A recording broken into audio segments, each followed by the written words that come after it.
ये मेरे हाथ में एक किताब है अमाली अशैख अल-मुफीद की। ये इदारा मिनहाजुस सालिहीन लाहौर से छपी है और इसका तर्जमा करने वाले हैं सैयद मुनीर हुसैन रज़वी। ये जी आपके सामने किताब का सफ़ा नंबर 322। ये सैयदना अली रज़ी अल्लाह तआला अन्हु असहाबे मोहम्मद सल्लल्लाहु अलैहि वसल्लम के मुतालिक देखें क्या फरमाते हैं।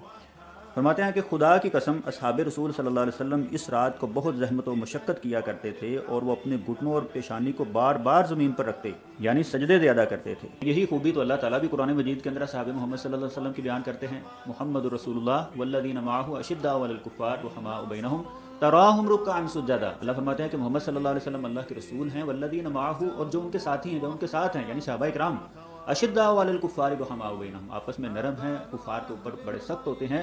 तराहुम रुक्कान सुज्जदा क्या आप उनको देखेंगे या तो वो रुकू की हालत में होते हैं या सजदे की हालत में होते हैं।